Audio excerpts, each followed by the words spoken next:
May you lean into this sacred opportunity or invitation to refocus and reflect. This is Jews Talk Racial Justice with April and Tracie, a weekly show hosted by April Baskin and Tracie Guy-Decker. In a complex world, change takes courage. Wholehearted relationships can keep us accountable. Hey, Tracie. Hey, April. How's it going? All right. Yom Kippur is approaching. I know it. Yeah. And just like I mentioned on the last episode about Rosh Hashanah, like I know for me personally, over time, my relationship with Yom Kippur has evolved and shifted. I don't know about for you. I used to be very afraid of it. And I still have, I do feel some awe about it around its meaning and implications. And then I just have to breathe into it. But it's more become a time of introspection and reflection, both for me and the world more broadly. What are some of your preliminary thoughts or reactions about Yom Kippur? Yeah, I mean, I think we talked briefly last time about, for me, not being able to be in a congregation and the effect of that, which is sort of interesting when I think about Yom Kippur, about the way that our liturgy has us do the atonement, as we call it, the teshuvah, return, or what was the word that we just discovered? It could mean recovery. Recovery. Yeah, love that. Thanks, Chabad.org. Thanks, thanks Chabad.org for that reframe. I love it. Recovery. But thinking about teshuvah, recovery, return, both individually and collectively with my congregation and with the world of Jews, like it's really interesting thinking about it right now in this time when it's harder for us to be together. Though obviously a lot of the things that we do, the fast, which is the big thing, we do individually. That's individually we are refraining from eating and drinking. So I don't know. I'm curious to see how it plays out for me. Yeah. As someone, I'm realizing during this time that I think I'm more introverted than I realized. I've actually really enjoyed some of like the lower levels of stimulation. And although recently there have been a few different things, and it's starting to wear off. Like when things get very busy in my life, I often fantasize, which I think says something about my inherent nature. And since I'm on in big ways and I'm very good in public or in groups, but people often say, I think that it's what space energizes you. And right. I'm definitely energized in one other person. Like I'm a one friend at dinner kind of person. Like I can enjoy group meals, but I really love like the extended catch up with one person, hence us. But, I forget what I was going to say. Oh yeah. But like at times I envision like being in a cave. That's been an ongoing quiet internal fantasy of mine of like, I just wish I could be in a cave deep in the earth and I would have like kind of like a granny, to be honest. Like I would have a rocking chair and I would have all the things I need to connect with the people who are important. And I'd have books and my knitting and a place where I could belly dance and it would just be quiet and peaceful. So I've like had the cave now for a while and I'm starting to notice, I'm not sure if it's the events, but I'm starting to think it's also about the passage of time and that I am starting to miss different things. Like I attended this Black Liberation conference a few weeks ago and not being able to be in the room with people, particularly at the end, I really felt where everyone was saying goodbye. We would normally be hugging. And I went directly from that to help facilitate a white affinity space for an awesome program that we're rolling out soon called Whiteness Chavruta. But like, it was so sudden. And I was like, I'm missing I missed a lot of the in-person stuff about that event. And I missed the 4-hour to 6-hour ride home, which I never thought of, but all that time that I had to synthesize, process things, reflect in the book, circle the names, enter the phone numbers of the people from the roster who I wanted to keep in touch with, all those things. And recently, like I was on a call with BBYO to lead a training and afterward I missed, and I hadn't missed that for a while, but I'm starting to miss it again, like the post keynote time where people can come up to you and ask their questions and connect. You can get feedback from your hosts and that closure. And I just sat there with my heart pumping afterward, being like, oh, connection. So I think when we recorded the Rosh Hashanah episode, I was still like, yeah, I'm going to be fine. I'm just going to go to the ocean. I'm going to listen to a podcast a couple podcasts by my favorite rabbis, maybe hop on and off of a service from Edishul, but like, I'm going to be Golden Grams. And now, except not because it's Yom Kippur, so just golden, but I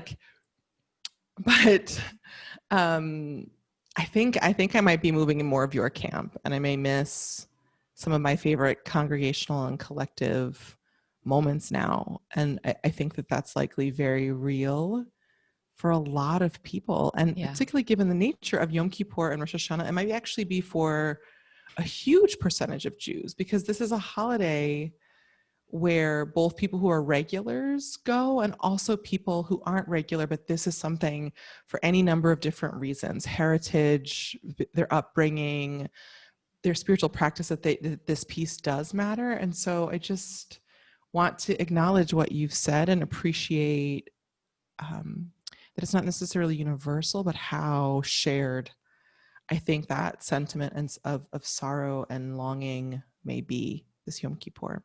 Yeah. So word up on that. So we have some interesting things to discuss. There's, with Jewish tradition and holidays and texts, there's so much meaning. There's so many different ways we could slice this, that we could discuss things. Something that I think was really interesting that you mentioned previously is the article. And since you mentioned it was in the forward, so I think we learned about it around the same time, this phenomenal article by Avi Killip that was in the forward, because often I tried to find this article at other times and I couldn't, and writing her name and the forward brings it up. And her reflections, and the article itself, I don't believe is specifically about Yom Kippur. No. It's more that Talmud provided a framework for her to understand some of the nuances of the impact of systemic, interpersonal, ideological racism and oppression. And I believe that you wrote an article about it. And I would love to chat about that a bit, because it's important, I think, to note that as we're saying the Al-Hait, it's both an individual thing where we're literally pounding on our own chests. And then, Tracie, you talked about another core element of it in terms of the actual liturgy that we're reading and saying, and about the implications it has. Right. Well, the bit when we pound on our chests and we sort of say we sinned before you, and we list this alphabetical litany, like through the Hebrew alphabet, and then at least in the Reformed tradition, there's also a version that goes through the English alphabet of all the things that we have done. And I think it's really fascinating. The liturgy, we all stand up together and say, we have sinned before you. We've done this thing, these 22, 26 things, regardless of whether or not each individual feels that they are guilty of that sin. We say it together collectively, because collectively we know more than one of us has done this thing, and we all bear some responsibility. And I find that collective atonement, that collective request for teshuva, that collective attempt to move toward teshuva, toward recovery or return, whatever we want to frame it as, that we're moving toward it by acknowledging our sins, our errors, both individually and collectively. And I think that's the piece of specifically of the Yom Kippur liturgy that I find really, really powerful, that I'm going to miss in COVID, but also one that I think is really relevant when we think about moving toward racial justice as a community. And that's, I think, what Avi Killip does, right? With this article you mentioned, which is called "How Studying Talmud Helped Me Understand Racism in America," and we'll put it in the show notes. But Killip's piece really talks about that individual versus collective accountability. Yes, and awareness. I was going to say guilt, but accountability is a much better word for what it is that we're getting at here. Yeah, and we both really encourage you to check it out because it's great, and it goes through basically it's a piece that's where the Talmud reviews when a person's cattle or animals does harm to another person's property, and the different scenarios in which the four different versions of how that may happen, and the categorizations of those, and the implications around next step and corrections of harm, even if it wasn't intentional, even the animal was just doing the thing that it does, and in the process of doing the thing that it does, it hurt someone else or damaged property. So it's delicious. I think there was also specifically, like, is there any particular, I know you mentioned that you wrote a blog post about it. Is there anything from that blog post that may be worth lifting up? Yeah, maybe. So as you said, there are these four categories that Caleb goes through, that the rabbis went through in the Talmud, and they're sort of what you expect. Like if an oxen gores someone with its horn, that's one of the categories. It's named after body parts, or if it eats something that it wasn't supposed to. The one that really was uncomfortable for me, and I think a lot of people when you read it, is the category of regel or leg, which is if the oxen or the cow damages something just by the way that it moves, it's not trying to trample your property, but the way that it walks, it does damage. And Caleb points out that actually is sort of related to white privilege, right? And the way that those of us with white privilege move through the world can cause injury. And what I wrote about it when I did was I was connecting it with Robin DiAngelo's work. DiAngelo wrote an article of the same title as her famous book, White Fragility, where she points out the fact that individualism is one of the characteristics of white supremacy culture and shows up in white fragility. And so what I wrote about this was that internalized individualism is what makes regel so difficult and uncomfortable, because I want and expect to be judged by my merits and my intentions, and not the history and actions of white people writ large, even though it is the history and actions of white people that makes it possible for me to move through the world in ways that could be injurious to people of color. And so sort of coming to snap. grips with that. Yeah. Well, coming to grips with that is it's hard. I mean, we have really internalized that idea of individualism. Like, that's what's behind not all white people. When you see that in social media, when people are not all white people, not all white women. Yeah, I think you're totally right. And another timely connection there, or example of individualism, that I think we can see is in the United States. How much, there's a number of different causes and reasons behind it. But part of what's fueling this raging public health issue around COVID-19 is this deeply entrenched individualism that if you look across the African diaspora, that last I heard, a number of the countries that have had no COVID-19 deaths, less than 10, less than 100, less than 200, are predominantly Black countries, often poor countries, the islands, some West African countries.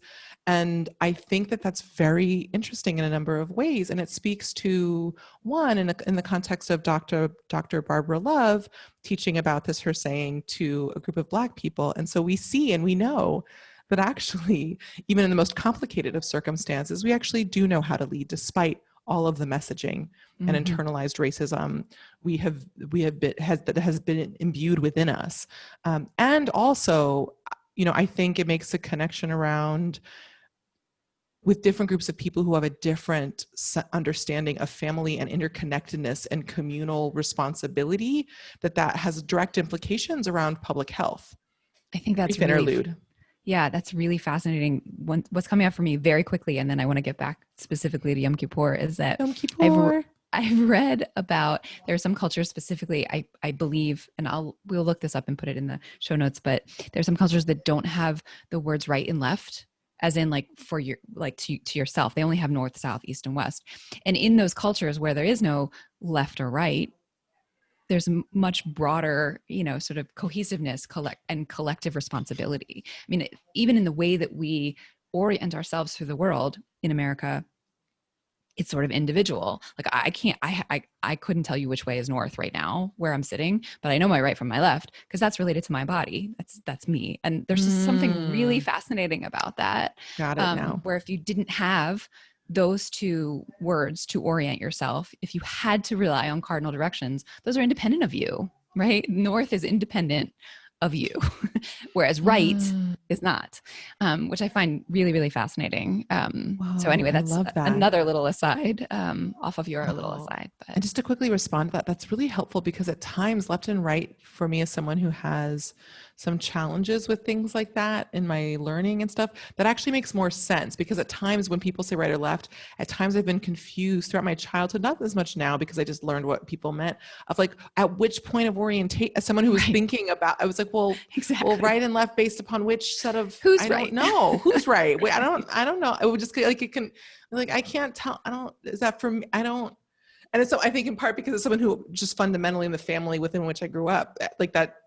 So I feel more validated that it wasn't just, again, like I was internalizing that as something wrong with me. And now I'm like, oh, that It's makes cultural. so much more sense. Yeah. That if I'd been taught north, right, like northwest, east, not north, right, northwest, east and south, that I would then that would always be clear to me. As opposed to, well, left based upon which, what's the point? Like, I don't know. So, cool. And so, to switch gears a little bit, I think, one important component that it comes up both around advancing racial justice and particularly during this holiday that often isn't spoken about, I think is this theme around focus and reflection and intentionality, right? And we have this specific tradition around fasting, around doing this dramatic act of abstaining from food and hydration for the purposes of internal introspection and reflection and accountability. Refocus. I have always thought of it as a refocusing of attention. Ooh, that's better. Right? So that all the time that you ordinarily spend thinking about or preparing or eating or cleaning up after meals, you're meant to refocus on spiritual needs and the deeds of the past year and the deeds of the year to come. Although it's really interesting when you and I were talking offline, if that's the goal, is to make us, the fast is to make us think about other things besides our bodies. That's not funny actually, enough, oddly. Right. Right. That's not what happens, right? I mean, you pointed out to me like, no, people just think about how hungry they are the whole time. You're right. That is the experience of a lot of Jews. About eating, getting enough food before the fast, about when is the break fast happening, about where are you going for the break fast, what are you eating, how much longer can you go, can you do this, are you taking a nap, that there's a whole thing, and even the wish, which I don't think in and of itself is necessarily bad, because I get it, that's not, that it's just more about the heart of it, but even the common phrase that the English translation is, may you have an easy fast. And as we've been in conversation about it, I'm like, but wait a second, that's not the purpose of Yom Kippur. Not like about it should easy. be, how do we say, like, it's, like instead it's like, may you lean into this sacred opportunity or invitation to refocus and reflect. Yeah. I love that phrase, sacred opportunity. Right. Yeah. And I, and I think this is important, it's like, how does this connect to race? I think this connects a lot to race and racism, because oftentimes when people are in conversation about race, it happens more often with white people, but I think in part because of the impact of internalized oppression, it can also happen at times with people of color. Absolutely. Is even when there's a program that is explicit, like a training about race and racism, often the focus for a number of people in the room is, when is this going to be over? Right.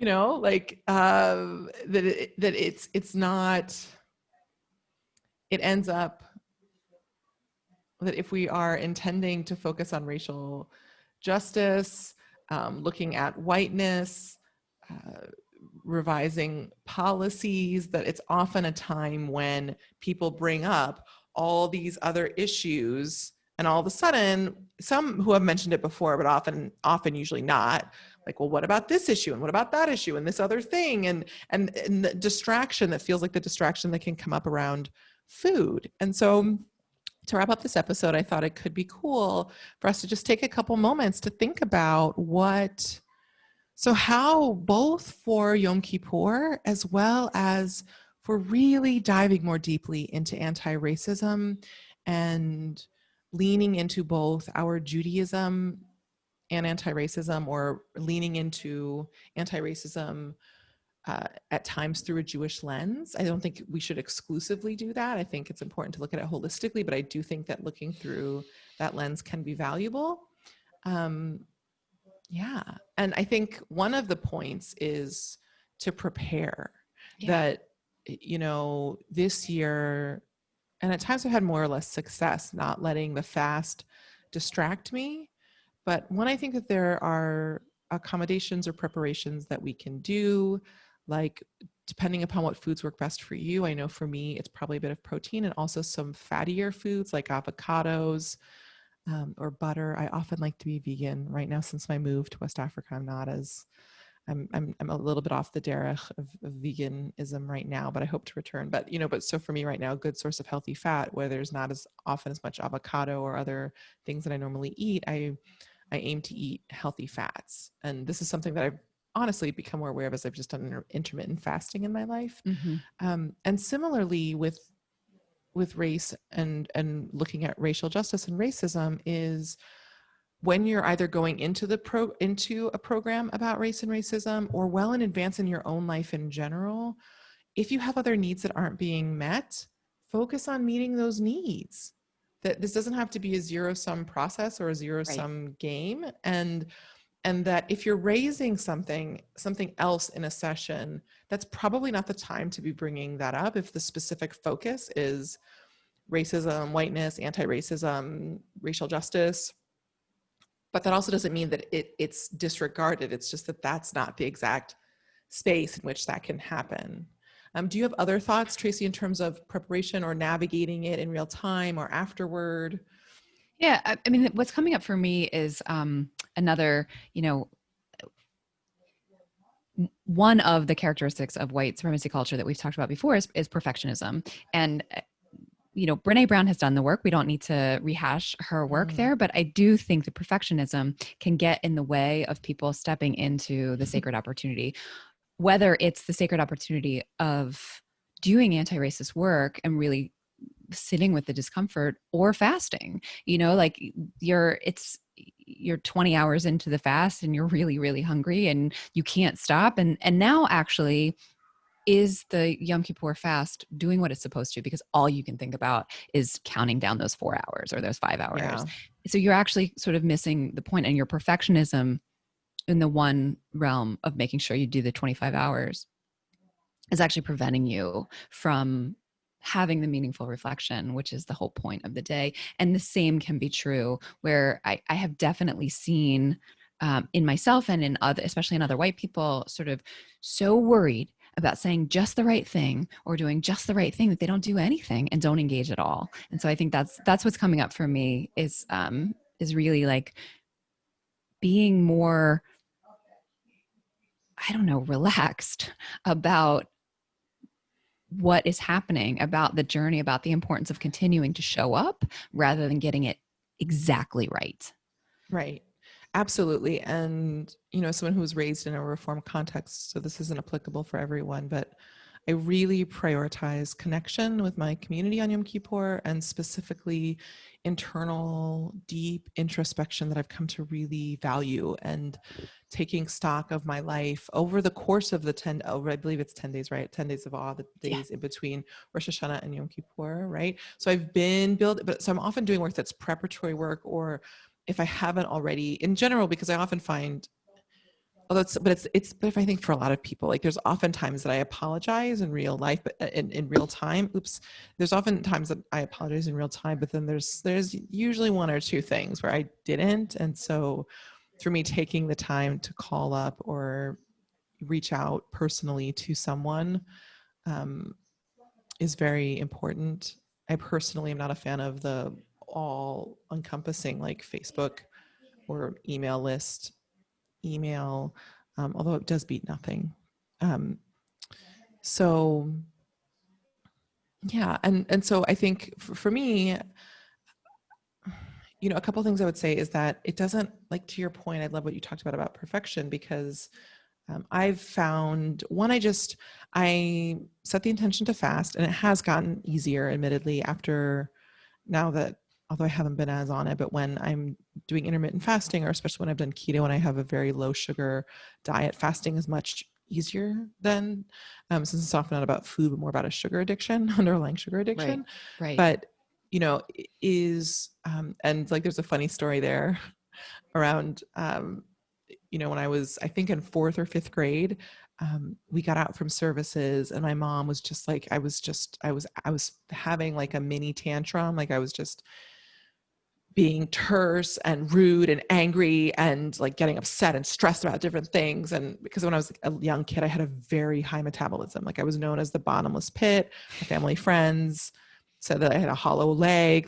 I ate more than like football. It was astounding to people how much food I could I could go through in a sitting. So there's there's many stories about this for another time. And my mom just was like, you know what, that's it. I'm done. I'm caving. Like, you're eating a yogurt when we go home. And I burst into tears. And I was like, no, like, I was so serious and like observant, as observant as I knew to be in a reform context as a kid. Like, everything I could do, I wanted to do. But then I got home and I had the yogurt, and then I was fine. You and were the hangry. rest of I was hangry, right? Yeah. And I think that there's like an interesting parallel around with hunger and white fragility, and that there's something that white folks have been deprived of. A core part of that is really meaningful interactions with people of color consistently in their lives, because our society is has been more segregated now than it was during Jim Crow. And then also lacking analysis, that most people in America in general, were not educated about the facts of racism and the actual details. Like, they've been given this washed, propaganda infused version of our history that doesn't talk about the truth around what happened. And so they're like, intellectually, and many people in this country, not just white people, are factually malnourished in a way. And so that's an interesting way of thinking about white fragility. And it still needs to be addressed, because often people who are navigating white fragility, which is very similar to hunger, mistreat people in the process of that. And that is not okay. But to me, if we focus more about the fact of the lack of nutrients and think collectively, and this is a great task for white folks and for the small and mighty handful of folks of color who are up for doing this work. I'm one of those folks who are up for also thinking about this and offering partnership and allyship. Yeah. And so going back to that concept of recovery that Chabad.org named, and we'll include a link to that page as well. I think it's pretty cute and cool and useful for reflection. So yeah, so I just think that's a really interesting parallel that we came to between this focus that the fast isn't meant to be the focus. And the trainings and the specific, that's another way of framing it. Cause I don't know if I've done a good job of making the exact parallel, but I hope most of y'all are getting generally what I'm putting down, what we're putting down, that at times, like, I might slightly change it to people focus or hone what I said before, to rather than focusing on race and racism and really staying focused on that, they either redirect their focus to other things or critique the training or the modality that's being used to teach them, or focus on their own discomfort, which is the hanger Right. parallel, right? So that they like, you're making me uncomfortable. That's part of white fragility, is that you must be doing it wrong because I'm uncomfortable, and that's not okay. It's not okay for me to be uncomfortable. I think that's part of the white fragility, and that actually is where the hanger parallel is actually really, really good, because your discomfort when you were little, 4th grade April, your discomfort from your hunger was actually coming out in ways that were, not mean appropriate towards your mom. We're rude. And my brother and my yeah, father. right. And so it's where that discomfort is actually, the discomfort from one person is actually causing injury or causing, discomfort for others. I think that's where Right. the parallel is, which is really, really nice, actually. And if we can, once you can recognize it, once you can recognize that it's that underlying discomfort that you're allowing to come out in that way, that's the first step in addressing it and changing it. So, yeah. Yes. And so to draw this episode to a close, pending anything else, any other brilliance that you want to add, Tracie, I'm good.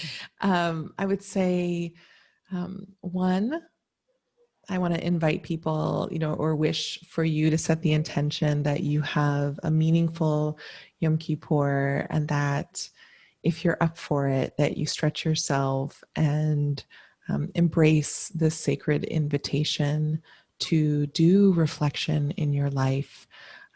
Bonus points if it's about racial justice, but also bonus points for you looking at whatever it is that takes extra courage and extra focus and is difficult, but very important for your individual and our collective liberation.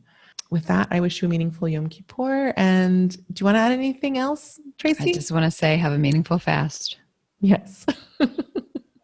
All right. Take care, everyone. Lishana Tova Umetuka, wishing you a good, sweet, and racially just 5781. Thanks for tuning in. Our show's theme music was composed by Elliot Hammer. You can find this track and other beats on Instagram at Elliot Hammer. If this episode resonated with you, please share it and subscribe. To join the conversation, visit JewsTalkRacialJustice.com, where you can send us a question or suggestion, access our show notes, and learn more about our team. Take care until next time, and stay humble and keep going.